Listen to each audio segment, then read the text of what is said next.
Praise the Lord. Hallelujah. പ്രിയ സഹോദരങ്ങളെ, ഇന്നലെ കഴിഞ്ഞ ആഴ്ച ഉണ്ടായിരുന്നില്ല, വ്യാഴാഴ്ച ധ്യാനത്തിലല്ലായിരുന്നേ. ഇന്നലെ ശക്തമായൊരു അനോയിന്റിങ് ആയിരുന്നു കേട്ടോ. നമ്മുടെ വരുമാന മാർഗങ്ങൾ ശരിക്കും അടയ്ക്കപ്പെട്ടിരിക്കുന്ന അവസ്ഥയിൽ കഴിയുന്ന വ്യക്തികൾക്ക് വേണ്ടിയിട്ടുള്ള, കുടുംബങ്ങൾക്ക് വേണ്ടിയിട്ടുള്ള ശുശ്രൂഷയാണ്.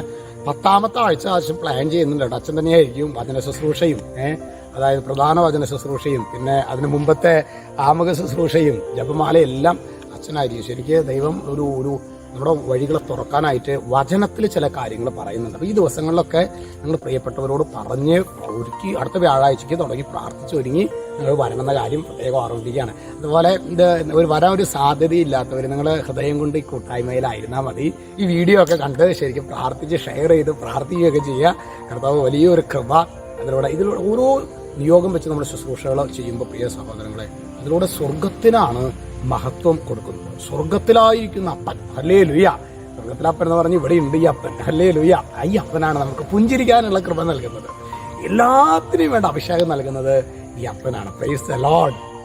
അതുകൊണ്ട് അപ്പോൾ നമ്മുടെ വ്യാഴാഴ്ച ദൈവരാജ്യ ശുശ്രൂഷയെ കുറിച്ച് പോലും നമ്മൾ പറയണം സഹോദരങ്ങളെ. കാരണം ദൈവരാജ്യ ശുശ്രൂഷ എന്ന് പറയുന്നത് സ്വർഗത്തിൻ്റെ ഭൂമിയുടെ മേലുള്ള ഒരു ഇടപെടലാണ്. ഭൂമിയെ ശരിക്കും തിന്മയിൽ നിന്ന് ഉദ്ധിപ്പിക്കുന്ന ഒരു മേഖലയാണ് ഓരോ ദൈവരാജ്യ ശുശ്രൂഷയും. അതുകൊണ്ടാണ് അതിനെക്കുറിച്ച് ഇങ്ങനെ പറയുന്നത് കേട്ടോ. ഹല്ലേലൂയ. ഇനി നമ്മൾ ധ്യാനിക്കുന്നത് അത് സുഭാഷിത പുസ്തകം 28-26 വചനം വെളിപ്പെടുത്താണ്. സ്വന്തം ബുദ്ധിയിൽ വിശ്വാസം അർപ്പിക്കുന്നവൻ ഭോഷനാണ്. സ്വന്തം ബുദ്ധി, അതെന്തായിരിക്കും? അങ്ങനെ ചെയ്തെന്തായിരിക്കും? ഇതെന്തായിരിക്കും? സ്വന്തം ബുദ്ധിയിൽ വിശ്വാസം അർപ്പിക്കുന്നവൻ ഭോഷനാണ്. ജ്ഞാനമാർഗത്തിൽ ചരിക്കുന്നവൻ സുരക്ഷിതനായിരിക്കും. ഈ ജ്ഞാനെന്ന് പറഞ്ഞ സാധനേ അത് ദൈവം തരുന്നതാണ്, അത് പരിശുദ്ധാത്മാവ് തരുന്നതാണ്. അതിനായിട്ട് വിലമതിക്കുന്നവൻ അവനൊരു പക്ഷേ ഭൂമിയിൽ ഒരിക്കലെത്തിയില്ലെങ്കിൽ പോലും പ്രിയ സഹോദരൻ, അവൻ്റെ വഴി കർത്താവ് നയിക്കും. അവൻ സുരക്ഷിതനായിരിക്കും.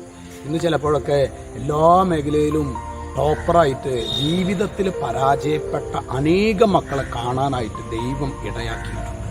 അവരോടൊക്കെ വിശ്വാസത്തെക്കുറിച്ച് പറയുമ്പോൾ അവർ പലപ്പോഴും ബുദ്ധിയിലാണ് അവരുടെ വിശ്വാസം. അവരൊക്കെ ഞായറാഴ്ച കുർബാനയ്ക്ക് പോകുന്നവരാണ്, 2-3 മാസം കൂടുമ്പോൾ കുമ്പസാരിക്കാറുള്ളവരാണ്. പക്ഷെ ഇതൊക്കെയാണെങ്കിലും ബുദ്ധിയിലാണ് അവർ ശരണം വെച്ചിരിക്കുന്നത്. അവൻ ശക്തനാണ്. ഹല്ലേലൂയ. കർത്താവേ, ഞങ്ങൾക്ക് ബുദ്ധിയിലല്ല, കർത്താവെ അങ്ങയിൽ ശരണം വെക്കാനുള്ള ഒരു കൃപ ഞങ്ങൾക്ക് നൽകണമെന്ന് പ്രാർത്ഥിക്കുകയാണ്. ഈ വചനം നിങ്ങൾ പഠിക്കണം കേട്ടോ. ഈ വചനം ഒരു പക്ഷെ നമ്മുടെ മക്കളൊക്കെ അങ്ങനെ ഒരു ബുദ്ധിയിൽ അന്ധകാരം നിറഞ്ഞ മേഖലകളിൽ കടന്നു പോകുന്ന മക്കളാണെങ്കിൽ മാതാപിതാക്കൾ ഈ വചനം എഴുതി പഠിക്കണം. നമ്മിൽ നിന്ന് അത് പകരും. ഇന്ന് നമ്മുടെ പിള്ളേർ ചിലപ്പോൾ അവർ തെറ്റായ വഴിയിലൂടെയൊക്കെ പോയിട്ടുണ്ടെങ്കിൽ നമ്മളിൽ നിന്ന് പകർന്ന ഒരു സ്വഭാവമായിരിക്കാം. അപ്പോൾ അതുകൊണ്ട് ഇന്ന് നമ്മൾ ഈ വചനം ശരിക്കും ആവർത്തിച്ച് പറയുമ്പോൾ, വചനത്തിൽ വലിയൊരു ഉണർവ് നമ്മൾ കാണിക്കുമ്പോൾ ഇത് ഒരു പകർച്ചവ്യാധി തന്നെയാണ് സഹോദരൻ. ഈ കൃപ നമ്മുടെ മക്കളിലേക്ക് പകരും. നിങ്ങൾ നിരാശപ്പെടരുത് കേട്ടോ. ജീവിതത്തിലെ പ്രതികൂലങ്ങളുടെ മുൻപിൽ, സഹനങ്ങളുടെ മുൻപിൽ നമ്മൾ നഷ്ടധൈര്യരാകരുത്. നമുക്കൊരു യേശു ഉണ്ട്, അവൻ ഇന്ന് ജീവിക്കുന്നവനാണ്. Praise the Lord. ഈശോയെ നോക്കിയേ, ഇന്ന് അട്ടപ്പാടിയിലേക്കുള്ള യാത്രയിലാണ് കേട്ടോ. യാത്രയിൽ ഞങ്ങൾ ആരംഭിക്കാൻ പോവുകയാണ് യാത്ര. നിങ്ങളുടെ പ്രാർത്ഥനയിൽ പ്രത്യേകം ഓർക്കണം. അട്ടയിലെ ഒന്ന് കാണണം. നിങ്ങളുടെ പ്രാർത്ഥനയിൽ ഓർത്തേക്കണം കേട്ടോ. ഈ രക്ഷിതാവ് യേശു ക്രിസ്തുവിന്റെ നാമത്തിൽ ആശീർവദിക്കുന്നു. ഇപ്പോഴും എന്നേക്കും. ആമേൻ.